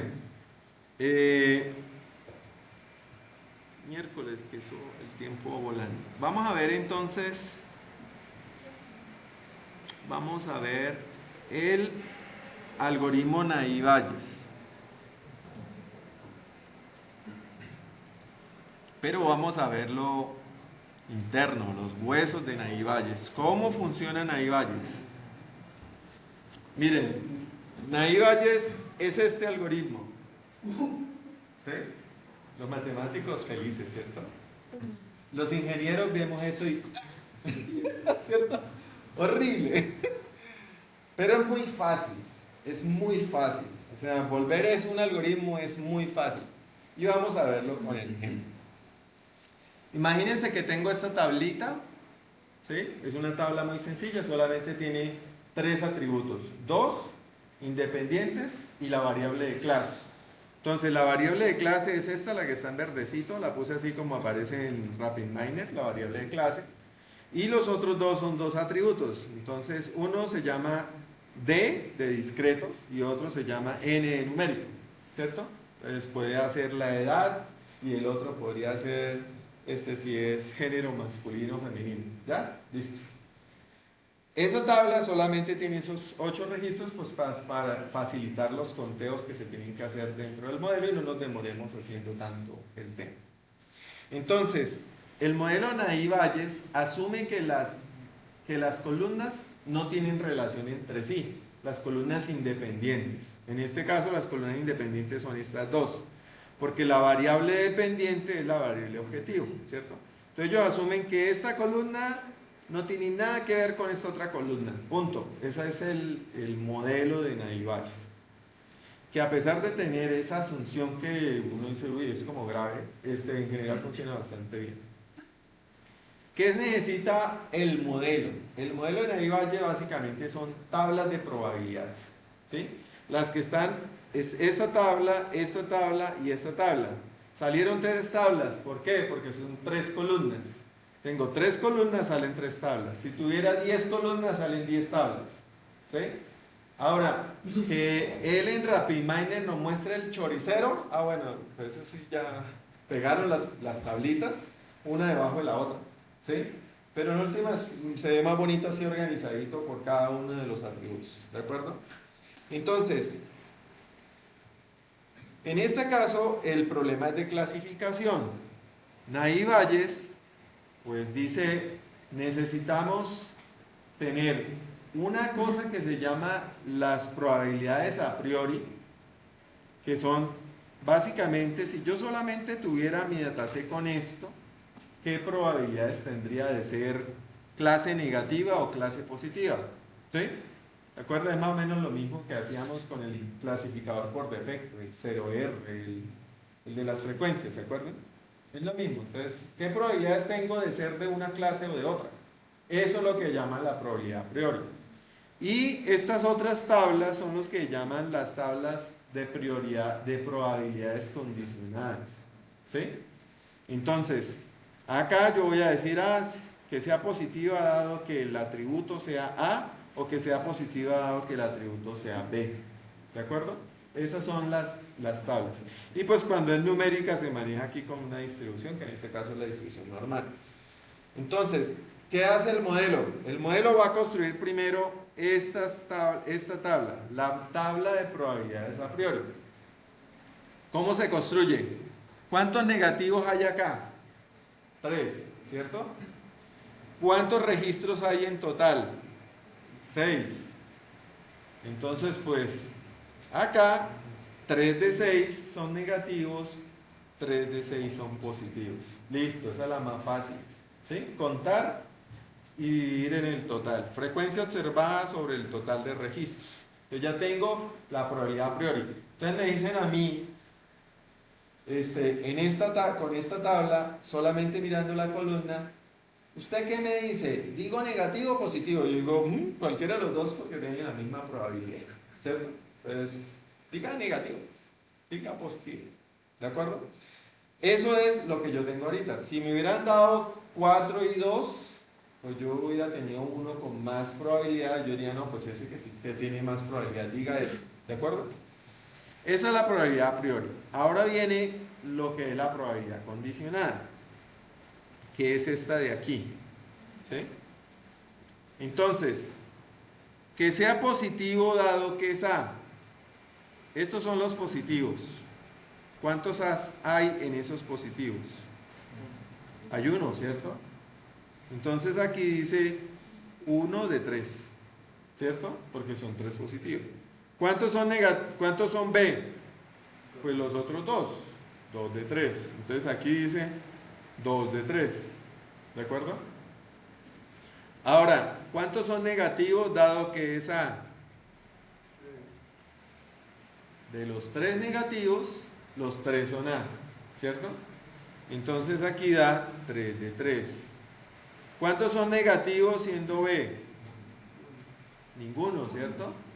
Entonces da 0 de 3. Aquí arriba dice 0 de 3. Y esto es lo que llamaríamos la tabla de probabilidades condicionada, pero hecha o definida con lo que se llama la máxima verosimilitud, que básicamente es frecuencias observadas. ¿Sí? Esta tabla la tengo allí, a pesar de que no se usa. ¿Pero por qué no se usa? Porque en esta tabla, si ustedes se dan cuenta, hay ceros. ¿Sí? Aquí hay ceros. Y resulta que el modelo, si ustedes se dan cuenta aquí, son productorias. Este es el símbolo de productorias, ¿cierto? Hay productorias. Entonces, si yo tengo ceros, si voy a multiplicar varias cosas, pues ese cero se llevó a todo. ¿Sí? Entonces los señores dijeron, no nos sirve así. Hay que hacerle una suavización a esas frecuencias observadas. Entonces aparece la suavización de Laplace. ¿Qué hace la suavización de Laplace? Miren aquí que decía, 1/3, ¿cierto? Aquí dice 1/3. Y mire aquí que dice, aquí dice a 1 le suma 1 arriba y al tercio le suma 1 abajo. ¿Sí? O sea, le suma un 1 arriba y le suma un 1 abajo. Eso es lo que hace, no es más. ¿Sí? Al hacer eso, para todos los datos, fíjense que a este también le hace lo mismo. Pero lo pongo un poquito más grande, aunque allá no creo que veamos la fórmula aquí más grande, pero aquí dice 1 más 1 dividido en 3 más 1. Aquí dice... No, eso, 3 más 2. Ah, bueno, el 2 ¿por qué? Porque la variable tiene dos valores. ¿Sí? Entonces, acá vuelve y juega 2 más 1 y aquí 3 más 2. ¿De acuerdo? Porque tiene dos valores. Lo mismo acá. 3 más 1 y abajo 3 más 2. Y aquí lo mismo. ¿De acuerdo? Miren, realmente, ¿qué es lo que él hace? Realmente, si ustedes lo quieren ver contado, acá arriba era un 1. Le sumó 1, dio 2. Aquí arriba, ¿qué era? 2, le sumó 1, da 3. Y el denominador es la suma de estos dos. ¿Sí? Entonces, esto da 2/5 y 3/5. porque tiene que sumar 1 igual, ¿cierto? Entonces, si lo quieren ver numérico, más fácil así. ¿Sí? Hacen esta y después para hacer esta simplemente dicen 2 dividido en 5, 3 dividido en 5 y da estos 2. 4 dividido en 5 te da este, 1 dividido en 5 te da este. ¿De acuerdo? Si lo quieren ver así. Bueno, ya sabía que íbamos a necesitar eso. Entonces, ¿qué sucede? Usamos esta tabla. En esta tabla, ¿qué sucede? Ya no hay ceros. Ya no tenemos el problema de ceros porque este 0 se volvió a punto 20, le robó un pilín a este. ¿Sí? Ahora, eso es mucho, se nota mucho acá porque tenemos poquitos datos. ¿Sí? Cuando yo tengo ya 1000 datos, para que le salga un 0 tiene que ser muy de malas. ¿Sí? Para eso casi no pasa. Pero pues el modelo de todas formas utiliza la suavización de Laplace por si acaso. ¿De acuerdo? Bueno, ya tenemos la tabla de probabilidades condicionadas para la columna D. Ahora vamos a hacer la tabla de probabilidades condicionadas para la columna N. Entonces, como es numérica, pues yo no puedo hacer una tabla así con valores discretos como la que tenemos acá arriba. Entonces, ¿qué él hace? ¿Qué es lo que él hace? Él dice, pues ya, todos estos positivos, calculémosles la media y la desviación estándar. ¿Sí? Entonces, tú tomas 5, 4 y 2, le sacas la media. 5 y 4, 9 y 2, 11, dividido en 3, da 3.67. ¿Sí o no? Listo, esa es la media. Entonces, para los positivos en ese campo tienen una distribución normal, asumen una distribución normal de 3.67 media y con una desviación estándar de 1.53. ¿Cómo saco la desviación estándar? 5 menos la media, 5 menos 3.67 al cuadrado, más 4 menos la media al cuadrado, más 2 menos la media al cuadrado. Ya esa suma me da un valor, le saco la raíz cuadrada y divido en n, ¿cierto? En n menos 1. Y este valor es la desviación estándar. Y si no, pues aquí en Excel, desviación estándar. ¿Listo? Entonces ya tenemos ahí los dos valores. Y hacemos lo mismo para los negativos. ¿Listo? Entonces le sacamos la media, 2, 2, 1, 8 y 3. Esto da 4 y 3, 7. Dividido en 3 da 2, 33. ¿Cierto? Ahí está. Y la desviación estándar. Ya tenemos nuestra tercer tablita, que es la tabla de la probabilidad condicional de esa columna numérica. ¿De acuerdo? Como les digo, si hay 10 variables independientes, pues habrán 10 tablitas. ¿Sí? Y cada tablita dependerá, si el valor es categórico, pues vendrá como esta de aquí, si el valor es numérico, vendrá como esta de aquí. ¿De acuerdo? Entonces ya tenemos el modelo. Contando con el modelo, ahora cómo tomamos una decisión sobre un nuevo registro. Entonces aquí está el nuevo registro. Nos llegó un registro que dice que que el registro es B con 3.5 y que necesitamos saber qué clase es, si es negativa o es positiva. Entonces, ¿qué es lo que hace el algoritmo? Dice, pues calculémosle la probabilidad de que sea positivo, calculémosle la probabilidad de que sea negativo y la que sea mejor, pues esa es, la que sea más alta. Entonces, ¿cuál es la probabilidad de que este señor sea positivo, dado que tiene un dato que dice B y dice 3.5? Ah, bueno, resulta que eso es la multiplicación de que a priori él ya sea positivo. A priori, ¿cuánto era? 0.5. Entonces, a priori, 0.5. ¿Sí? Multiplicado por la probabilidad de que sea positivo, dado que en este caso el registro es B. ¿Sí? Este registro positivo B, punto 67, lo estamos sacando acá, ¿cierto? De la tabla de suavizada. Entonces da punto 60. Ah, mire, punto 60. Ahora, ¿cuál es la probabilidad de que él sea positivo dado el número 3.5? Porque ese es el número, 3.5. Entonces, 3.5... que sea positivo, pero tiene que sacarse de aquí. ¿Sí? Entonces, ¿yo cómo saco eso? Yo, si ustedes recuerdan, la distribución normal es esto. Aquí tengo positivo, ¿cuál era? La de 3.67, ¿cierto? Entonces, la 3.67 es la azul, esta. ¿Sí? Entonces yo, esta distribución, le digo, el número fue 3.5, el del registro que estamos identificando. Entonces yo busco 3.5 acá, de acá. ¿Cuál es la probabilidad? Subo y aquí abajo da como 0.20, lo que vean, 0.26, ¿cierto? 0.26. Entonces eso es lo que nos tiene que dar. Entonces nos venimos acá y sí, nos pelamos por unas décimas. 0.26. ¿Sí? Ahora, aquí cómo lo hacen, con la distribución normal, mandándole el valor y la media y la no sé qué, y el Excel le saca el valor contrario. ¿Sí? Ya, listo, él le da la probabilidad de que ese número pertenezca a esa distribución. ¿Y qué hago? Multiplico 0.5, que era la probabilidad a priori, por 0.6, que es la probabilidad condicionada de que sea B, por este 0.26 aproximado, que es la probabilidad de que ese número sea generado con esa distribución, y da 0,078. ¿Sí? ¿Listo? Ya tenemos una probabilidad. Ahora la de negativos, la de que la clase sea negativa, ese registro sea negativo. ¿Cuál es la probabilidad a priori? Pues también 0.5, porque negativos serán 0.5. ¿Cuál es la probabilidad de que ese sea negativo si el número fue B? La variable discreta fue B. Negativo B, 0.2.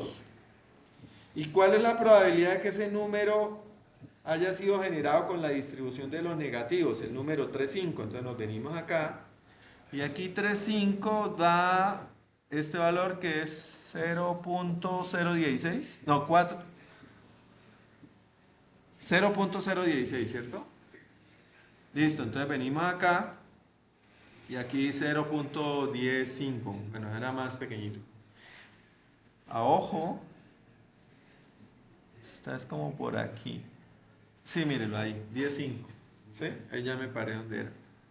10,5. Listo. Multipliquemos 0,5 por 0,2 por da 0.011. ¿Cuál es más alto? Pues este. ¿Qué clase es?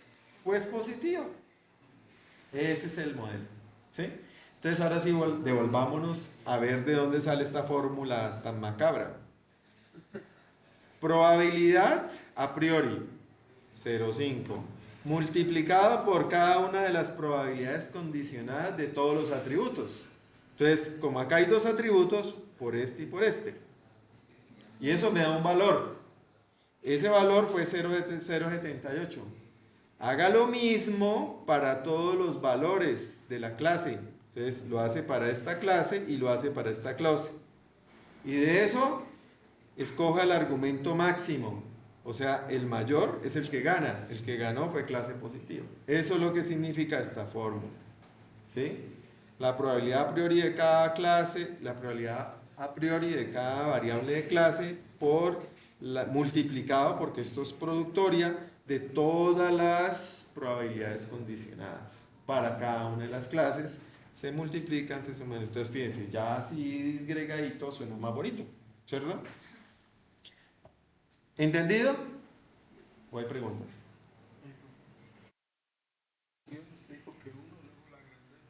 No, lo que pasa es que al hacerlo aquí, yo lo que estoy haciendo es que aquí había un 1, ¿cierto? Un tercio. Entonces yo lo que hago acá para no escribirlo, pues para no hacerlo aquí directamente, lo puedo hacer acá. El 1, que es el numerador, lo voy a poner aquí solamente, pero le sumo 1. O sea, todo lo que yo tenía aquí como numeradores, que era 1, aquí era 3, aquí era 2 y aquí era 0, le sumo un 1. Entonces me quedan 2, 4, 3 y 1. ¿Sí? Y después lo que hago es las columnas las sumo. 2 más 3 me da 5 y 4 más 1 me da 5. ¿Cierto? Para sacar ya las probabilidades, estas probabilidades de acá, pues simplemente 2 dividido en 5 y esa va acá. 3 dividido en 5 y esa va acá. Y ahí sale. O si no, como está aquí en el archivito Excel, pues ahí están las mismas cuentas. ¿Sí? Entonces, ¿otra pregunta? Bueno, esto tiene de todas formas un problema. Digamos, este modelo así tiene un problema. Y es que tiene multiplicaciones. E imagínense que yo tengo 100 columnas. ¿Sí? Si ustedes se dan cuenta, estos números son pequeños, porque son probabilidades. Entonces, la probabilidad va a estar entre el 0 y 1. ¿Sí? Entonces tú vas a multiplicar punto 5, digamos que fueran 100 columnas de punto 5. Punto 5 por punto 5, punto 25. Por punto 5, por punto 5, entonces eso va a quedar 0.00000. Y un numerito por allá. Y si eso supera las multiplicaciones, la exactitud del procesador en las multiplicaciones, dio 0. ¿Sí? Entonces ahí podrían darte todas las variables de clase, sus probabilidades dar 0. Bueno, aquí adicionalmente se normaliza el resultado para presentarlo normalizado, porque si usted le presenta a un usuario 0078 y 0011, él va a decir, ¿y eso qué? Entonces usted lo normaliza, suma estos dos resultados, da esto, y después coge este y lo divide en este y le da esto. Entonces ya la probabilidad es más entendible. 88% clase positiva y 11.9 clase negativa. ¿Sí? Entonces se ve más bonito, ¿se entiende? ¿Sí o no? Ahora, entonces tenemos el problema de que las productorias así con probabilidad nos va a tender a 0. Entonces, ¿qué hacemos allí? Pues yo una productoria la puedo convertir usando propiedades de logaritmos, una suma de logaritmos, ¿cierto? ¿Sí? Es decir, hagan cuentas que yo saco logaritmo natural al lado de acá y saco logaritmo natural al lado de las productorias, ¿cierto? Logaritmo natural de A por B es igual a logaritmo natural de A más logaritmo natural de B, ¿cierto? Entonces, así ya disminuyo el problema de eso. Y esa es la que está aquí abajito, la de sumas. Lo único que estoy colocando aquí no es el valor directo de acá, este 0,5, sino le saco el logaritmo. ¿Sí? Le saco el logaritmo a este de acá arriba. Este es positivo B. A este 0,6 le saco el logaritmo. Ahí lo pueden ver. Ahí está el logaritmo de. ¿Sí? Y lo mismo al logaritmo del valor de la distribución normal y tal. Y después lo que hago es que lo sumo. Esto me da la suma. Esta es la suma de estos tres. ¿Sí? Y si quiero, pues a ese número le saco el inverso. El 10 a la algo. Si estoy logaritmo en base 10, pues 10 a la ese número pues me da. Y fíjense que da los mismos números originales. ¿Cierto? Pero entonces yo puedo trabajar directamente con estos para sacar la normalización. Y me eliminé el problema de las multiplicaciones que me lleven eso a 0. ¿De acuerdo? ¿Sí? Entonces, esta es otra forma de hacerlo. Normalmente las implementaciones lo hacen así. Porque pues ustedes no saben cuántas columnas trae, pues entonces lo hacen así y sacan los datos. Eso fue todo lo que hicieron. Ahora, ¿por qué utilizan logaritmo natural? Porque el logaritmo natural crece monotónicamente como crece el valor de la función de lo que se está haciendo allá, la multiplicación. Entonces, por eso funciona. ¿De acuerdo? ¿Preguntas? Ya saben cómo funcionan. Ahora saben qué es esas tablas que sale cuando sale el Naive Bayes. ¿Sí? Ahora, en RapidMiner y en casi todo saca es la tabla, una sola tabla así de para abajo con todo, ¿cierto? Pero si ustedes miran, pues está ahí la a priori. Después está la de cada uno de los atributos y están los tablas. Ahora, explíqueles un médico, no sé, ¿sí? Complicado. Pero pues igual uno puede hacer unas, de hecho en RapidMiner vienen unas gráficas de cómo son las afectaciones de cada uno de los, o sea, algo así como esta tablita, ¿sí? Cómo se ve cada uno, cómo afecta este campo para una clase o para otra, ¿sí? Cuando están así como un poquito más separados, uno dice, no, la rojita tiene tal tendencia más hacia a tener valores bajos. Entonces la rojita era ¿cuál? La de clase negativa, ¿cierto? La azulita era la de clase positiva. Si los datos están más pegados unos sobre otros, o sea, si las gráficas están muy parecidas, pues uno dice, no, ese atributo como que no sirve para nada. Pero si están bien separadas, pues quiere decir que ese atributo discrimina bastante la variable en clase. ¿De acuerdo? Bueno, hasta ahí sería lo que quería explicarles hoy. Preguntas de taller. Profe, quería recordarte con lo que hablábamos ayer de la relación positiva entre la que me ibas a decir. Bueno, ¿qué día es el lunes? Observábamos que en RapidMiner, ¿sí lo abrí? Bueno, creo que está abriendo. En RapidMiner, cuando uno hace el cálculo de la matriz de correlación, la columna de plan de voz y la columna del número de mensajes de voz sale con correlación negativa, ¿cierto? Entonces, ¿por qué sale correlación negativa? Recuerden que cuando RapidMiner va a numerizar una columna que es nominal, él toma el primer valor, o sea, él toma el orden de la columna como aparece en el dataset. En el dataset que nosotros tenemos, el primer registro es yes para esa columna de si tiene plan de voz. Entonces él dice yes, 0 y no 1. ¿Sí? Entonces, a él le queda que los que tienen 1, que son los que son no, tienen 0. Y recuerde que son los que tienen 0 mensajes de voz porque son los que no tienen mensajes de voz, ¿cierto? Entonces, ¿qué sucede? Allí la relación sale negativa porque sale para 1 salen un montón de ceros y para 0 salen los valores que son crecientes, que era una llamada, un mensaje de voz o 2 mensajes de voz o 3 mensajes de voz. Pero cuando ustedes lo hacen en RapidMiner, en Python, y hicieron la numerización diciéndole no 0, yes 1, allá sí le sale que la relación, a pesar de que tiene el mismo valor, le sale positiva. ¿Sí?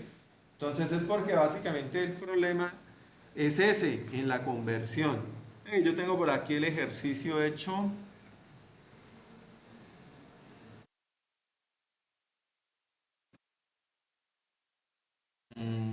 ¿Ahora cuál fue?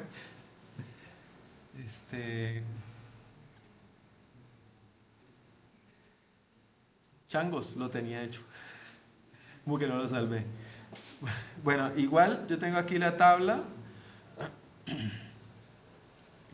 y la matriz de correlación.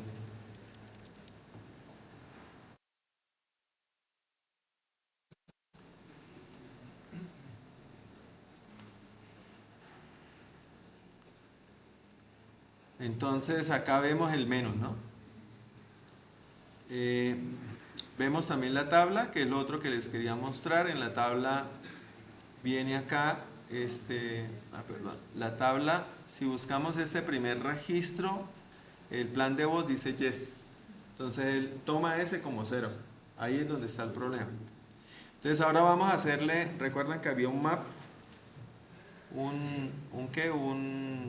un operador que nos permitía mapear números, mapear las columnas. Entonces yo voy a decirle que solo voy a trabajar en esa columna. La columna es, ¿cuál es? No es, si tiene plan de voz. Eso está de último. Entonces le decimos acá que si dice no, le ponga 0, ¿cierto?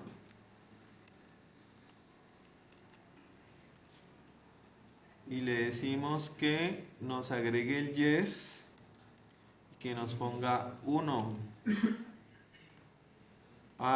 Y esto no sirve de nada. Lo corremos y vuelve y juega la matriz de correlación y sigue saliendo negativa, porque no lo hemos numerizado. Entonces le hacemos el parse, ¿se acuerdan? El parse, y le decimos que ese parse sea solamente para esa columna. Por ahora, ¿no? Porque es lo que nos interesa. La plan de voz. Y ahora sí, al correrlo, ya esto que nos sale, ahora se nos fue aquí, estos ya son números. Si lo miramos, aquí ya aparece como real. Y miramos en la matriz de correlación, y la matriz de correlación, ¿dónde se me fue? Ahí está. Aquí está, ¿cierto? Y ya quedó positivo, ¿de acuerdo? Entonces el problema es ese, el que estaba pasando, porque la relación sí es positiva, ¿sí? La relación es 0 para no y 1 para... ¿Listo? ¿Qué otra pregunta? Sí, 0 para no, 1 para yes, para que realmente la relación quede positiva. Igual fíjense que la relación es la misma. Si le queda al contrario, pues le queda negativa, pero la razón es porque la conversión del no y el yes afecta a la dirección de la relación. Hacer el análisis de antemano, tengo el conjunto de datos y el con que hice los cambios 1, 0, 0, 1 antes de pasar allá, lo hice como un profesor. Lo hizo mal. Antes acá tengo que lo colocado 1 Uno para yes. 1 para 0, pero por algo lo hice. No sé, porque yo vi algo en los datos que me hizo tomar esta decisión.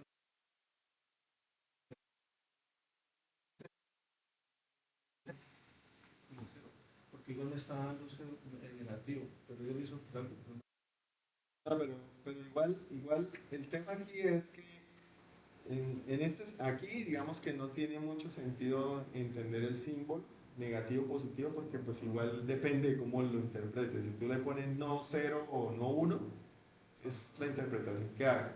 El tema importante allí es que hay una alta correlación y eso es lo que lo pone uno a pensar. Si yo cambio el orden y digo 1, 0, 0 y 1, pues va a aparecerme el negativo, me va a aparecer el positivo. Ahora, ¿por qué decimos que es así? Porque pues se supone que el 0 es como la ausencia de algo, ¿cierto? Entonces el no tener plan de voz es como la ausencia de, por eso se le asigna el 0, para darle ese sentido de que yo no lo tengo y el 1 sí lo tengo, ¿sí? Es por eso, una explicación que te puedo decir. La relación de por qué poner 0 y 1 y por qué por eso entonces da positiva, ¿sí? ¿Sí o no? En la parte de los costos, al ser está como desbalanceado pues de las cantidades entonces pueden haber falsos positivos en segundo origen, entonces que diga que sí se vaya, digamos, no, viceversa que es peor. Ahí habría que hacer algo como manejo de datos. Es que cuando tú haces costos, automáticamente estás haciendo que esos errores en esas dos cuadrantes tengan un peso diferente. Entonces, normalmente cuando tú utilizas costos, normalmente no necesitas hacer aumento de datos. Cuando tú estás haciendo la decisión basada en cantidades, o sea, en registros correctamente clasificados, accuracy, AUC y demás, ahí sí tienes que hacer aumento de datos. ¿Sí? Pero los costos no, porque los costos te resuelven eso. Mire, aquí revisando con la profe Roxana, nosotros hicimos un clasificador. Aquí ya está optimizado, ¿no? Este es el árbol de decisión. Ahí estoy mostrando el árbol de decisión, incluyendo la columna del total de la factura. ¿Sí? Y en este caso, esa columna de la factura nos genera este rendimiento. Casi da perfecto, 98% de accuracy. Pero el problema es que esa accuracy se sacrifica aquí. ¿Sí? Entonces, si uno le calcula el costo a el costo está centrado todo en gente que yo digo que no se va a ir, pero que realmente sí se va. ¿Sí? Entonces, pues bueno, para que lo chismoseen, ¿vale? El costo es la suma de los tres costos. Es la suma de los 4 costos. Sí, los costos. Costo diario, costo de la nochecita, costo de la madrugada y costo del internacional, que es el total de la factura. ¿Sí? ¿Listo, señores? Perdón, dos preguntas, porque estoy en una reunión ahorita interinstitucional. De clustering, lo que quieren como tratar de, o sea, no nos olvidamos de la columna. No. No, porque tu problema es de lo que están buscando es que tú, desde la perspectiva de clustering, veas algo que haga diferente a un grupo de otro grupo. ¿Sí? Entonces allí tienes que aplicar clustering con dos grupos, con K2, porque los que se van y los que no se van. Utilizar el maps, que fue el que te hacía el mapeo de clúster que encontraba él contra las clases ideales. Te lo explicamos en su momento, para ver si tú encuentras una relación muy cercana entre los grupos que él arma y las clases reales. Si se encuentra eso, no sé, con un 80-90%, pues quiere decir que esos grupos sí corresponden a las clases. Y al corresponder tú puedes mirar el diagrama de los clústeres para ver qué cosas hace diferente un grupo de otro. Pero yo creo que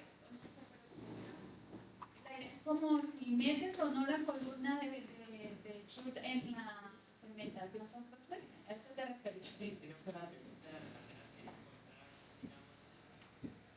¿qué grupos se les podían ofrecer ciertos beneficios? No, o sea, allí, no, a ver, primero, en general en clustering, si tú has definido que la columna de clase es label, pues así la metas, el clustering no lo va a tener en cuenta, porque él va a decir, pues ese es el label, ese yo no lo tengo en cuenta, ¿sí? Entonces por defecto él no lo va a tener en cuenta y no deberías tenerlo en cuenta. Lo que pasa es que él te va a armar dos grupos, y esos dos grupos son de un conjunto de registros que están en el grupo A y en el grupo B, pero grupo A y grupo B, ¿cuál de ellos dos corresponde a short true y a short false? Entonces por eso tú utilizas el maps clustering, ¿cierto? El mapeo. Si ese mapeo te da 30% o 40%, pues es muy malo, ¿cierto? Porque no está metiendo los clusters con relación directa con las clases.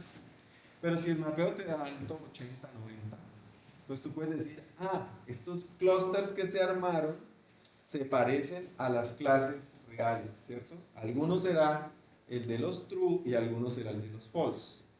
Cuando tú vas a los análisis gráficos o visuales que trae la herramienta de Chart, tú vas a dar cuenta allí que Chart te dice, por ejemplo, la columna minutos diarios, y entonces te coloca en ese punto, los dos valores son muy parecidos para los dos grupos, entonces eso no sirve de nada. Te vas, por ejemplo, a plan de voz y está uno acá abajo y el otro allá arriba, bien separados. Y mire, el análisis por clustering me dice efectivamente que estas dos cosas son diferentes. ¿Sí? Que eso, pues inclusive se podía haber hecho desde el principio simplemente calculando las medias de los dos representantes, pero no es tan fácil porque los datos allá están mezclados. Aquí sí, el algoritmo de clustering buscó elementos que fueran similares y los metió en un grupo y en otro grupo aparte. ¿De acuerdo? Entonces, ese, digamos, es como el análisis que se tiene que hacer. ¿Listo? Bueno, señores. Pero todavía te queda mejor. ¿Cómo? Esto de la clase está más alto. ¿El tuyo? De pronto por el optimizador. Ajá. Le puse de pronto algunos valores para que probara más.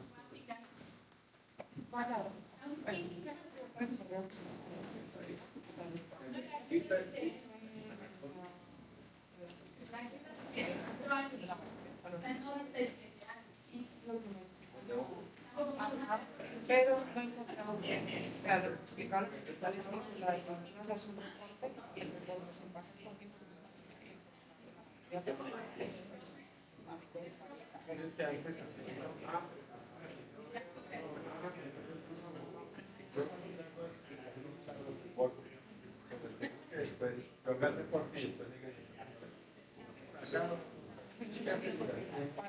Ok, yo estaba tratando de buscar algo por el lado